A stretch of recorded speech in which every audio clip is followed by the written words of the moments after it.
probably all remember this.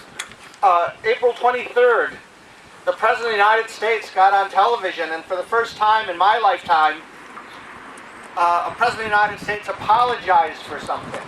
Yeah, right. And he apologized for people being killed by drones. And not by the thousands that Reprieve and other organizations have identified, but only 2 of them. Just 2. An Italian named Giovanni Laporto and a Dr. Warren Weinstein, who's a U.S. citizen, who were hostages being held by Al-Qaeda. And back in January, it took them this long to own up to it, they were killed in Pakistan by a drone strike.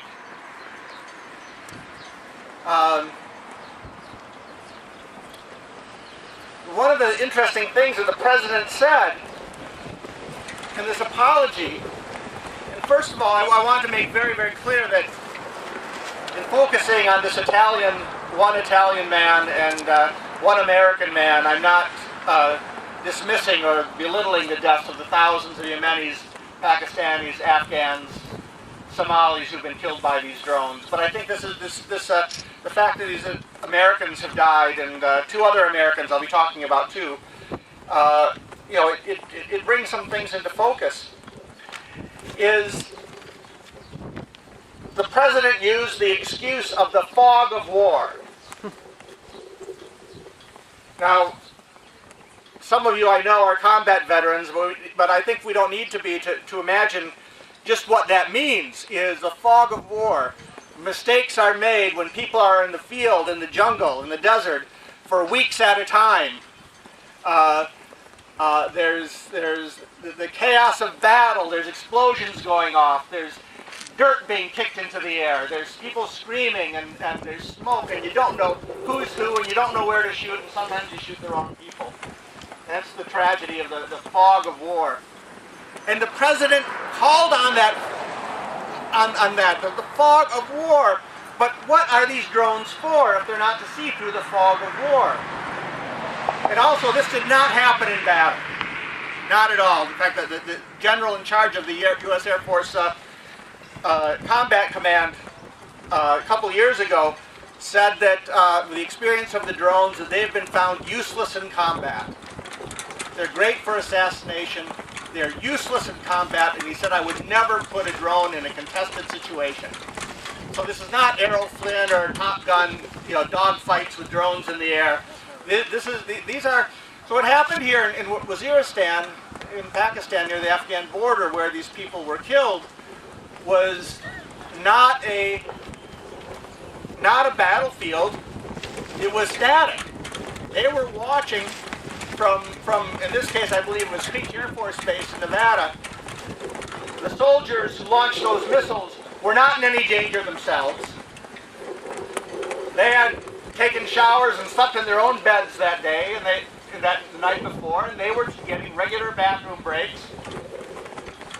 They were sitting in an air-conditioned room, watching this on a screen, and they've been watching it for days and days and days when the order came to strike.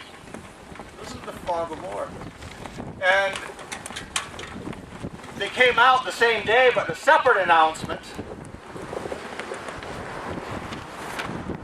from the White House press secretary that 2 other Americans were recently killed by U.S. government counterterrorism operations in the same region.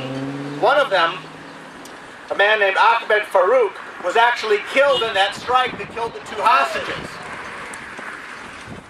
But they also admit we did not have information indicating his presence at this operation. So even he wasn't targeted.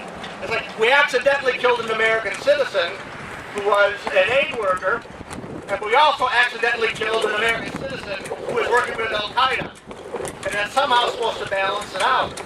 But see, this is not the fog of war. This is not war at all. This does not fit any of the qualifications, as we're telling our friends here from the base, that it's a very real possibility that their comrades, U.S. Air Force personnel in Ramstein, Germany, may be facing a accomplice of murder charges in Germany under German law because they are on German soil and they're committing murder even though the people are dying in Yemen and Pakistan and other places far away. And they will not be able to use "I was a soldier" and this was a killing in battle, because it wasn't in battle, because they were not in battle. They were hundreds of miles away from where the missiles blew up.